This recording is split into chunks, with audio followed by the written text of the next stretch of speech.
Olá, turma. Então, dando continuidade à tecnologia de frutas e hortaliças, agora nós vamos falar um pouco mais sobre alguns processos, inclusive alguns que vocês já viram e nós só vamos retomar, tá bom? Então, agora nós vamos falar sobre o néctar de fruta. Néctar de fruta, o que seria? Né? Parece que nós estamos falando de um alimento que é excelente do ponto de vista nutricional, né? Mas a gente precisa tomar um certo cuidado. Então, néctar de fruta são aqueles sucos que são embalados ou em caixinha ou até mesmo em vidro, né? Então, é um suco de fruta, então ele é originado a partir de frutas desprovidas de sementes, com ou sem casca, né? Então elas são trituradas e daí é produzido o suco. O que acontece no néctar, né, quando se trabalha com néctar, é que é adicionado um igual volume de xarope. Então, se tem o suco e adicionado na mesma quantidade um xarope. E esse xarope ele é feito por sacarose ou ele é feito por sacarose mais glicose na proporção de 3:1. Então, o que isso significa? Que é um suco com bastante quantidade de açúcar, chegando até a atingir 15 graus Brix. Então, seria um suco com uma grande quantidade de açúcar. E daí eles são embalados ou em caixinha, então quando a gente chama de esterilização, ou são embalados em vidro quando eles são fechados hermeticamente. E os dois acabam sendo resfriados posteriormente. Existe a possibilidade, ainda falando no néctar, né?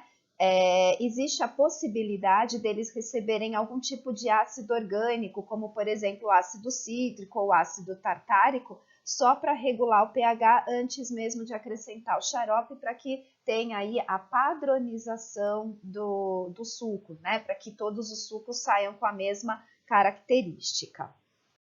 Em compensação, nós temos aí o suco de frutas. O suco de frutas, ele é feito pela extração, né, do suco da fruta natural. Então, portanto, não são frutas que são... O suco, ele não é fermentado, ele não é concentrado e também não recebe água para ser diluído.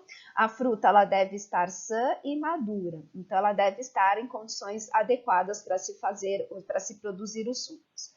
E apesar de que aqui está escrito, né, não possuir substâncias estranhas à fruta ou partes do vegetal de origem, em alguns sucos de frutas, por exemplo, de uva, existe alguns sedimentos, né, da própria fruta no final, que fica sedimentado no final do suco, né, na base desse suco dessa embalagem. E até eles escrevem isso no rótulo, né? Então, o suco ele é tão natural que ainda pode haver a presença de sedimentos. E também eles podem escrever também que pelo fato das frutas, né, serem correspondem aí à safra, podem existir mudanças da qualidade, né, das características sensoriais de um suco para outro. Então, isso a indústria acaba prevendo, porque é natural acontecer isso com as frutas. E agora nós temos aqueles sucos concentrados. Nós já falamos sobre os sucos concentrados em um outro momento, né? Quando nós falamos sobre conservação de alimentos pelo controle da umidade, e nós falamos sobre a concentração, né? Então, a concentração é o método que se retira uma parte da água desse suco de frutas. Alguns deles podem ter até de 10 a 20% de açúcar, então exemplos de marcas para vocês terem é o Tanjal, o Lanjal, são exemplos aí de sucos concentrados. Se retira então uma grande quantidade de água, então a gente fala de 1/3 a 2/3 da quantidade de água, então são concentrados 65%, e isso contribui para que haja para que evite o crescimento desses micro-organismos, e essa concentração se dá por evaporação, conforme nós já comentamos em outro momento. E pode também haver o acréscimo de alguns ácidos, para que esse suco ele fique palatável e para que esse suco tenha um padrão, né, entre os vários sucos que são formados para que haja um padrão.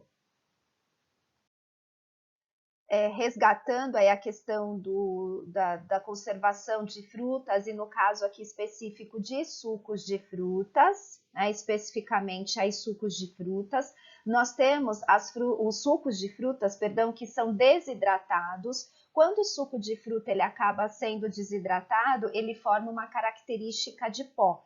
E ele vai ser feito a partir dos processos de atomização, pode ser a liofilização ou a instantaneização, métodos que nós já abordamos na aula de conservação pelo controle da umidade, né? Então ele fica com uma cara de pó e aí se adiciona água e aí se reconstitui, né? Claro que existe a perda de nutricional, como nós já comentamos anteriormente, e pode também ter a perda das características sensoriais, inclusive de aroma. Então, são adicionados alguns aditivos a esse pó para poder melhorar, para poder ficar com uma característica mais, um sabor mais interessante. Os sucos também, eles podem sofrer o processo de pasteurização. Então, a pasteurização para sucos de frutas, eles têm o intuito principal de inativar enzimas, para que elas não as enzimas presentes nas frutas, para que ela não altere as suas características sensoriais. E também, né, como objetivo secundário, a redução do crescimento de micro-organismos. Esses sucos que são pasteurizados, normalmente nós compramos esses sucos, eles estão armazenados sob refrigeração. Então, um exemplo é aquele suco Xandó, né?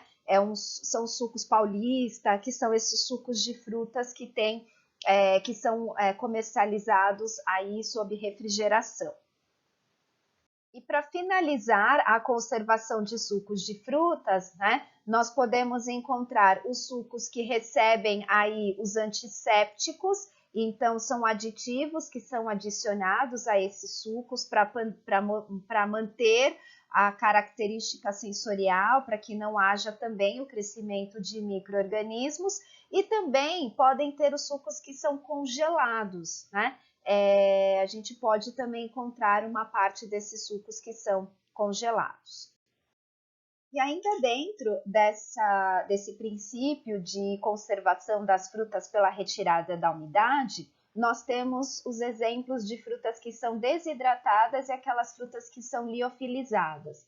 Nós já abordamos isso na aula de conservação pelo controle da temperatura, mas só para resgatar, nós precisamos lembrar que a desidratação das frutas, né, acontecem pela retirada da água, né, e isso utilizando secadores como de cabine, como de túnel, e esses tipos de secadores, né, a água, ela é evaporada. No caso da liofilização, a diferença é que a água ela sai do estado sólido e vai para o estado gasoso, então é o estado de sublimação. E lembrando que a liofilização mantém o valor nutricional, mantém esse valor nutricional das frutas, né? Comparada aí às frutas desidratadas.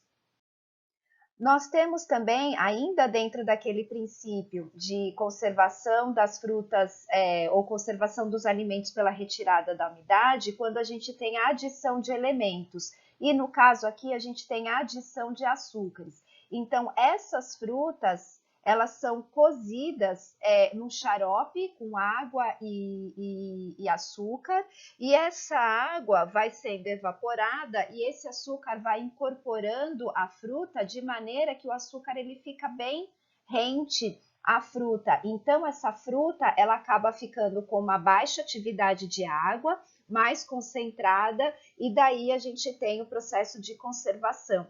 Então nós abordamos um pouco na aula de conservação pelo controle da umidade, e aqui a gente está falando que são as frutas, elas têm uma cara de desidratadas, né? Mas ela tem uma camada, uma casca, né? Uma camada em volta de açúcar, que é por conta desse efeito, né? Dela ter sido cozida com um xarope.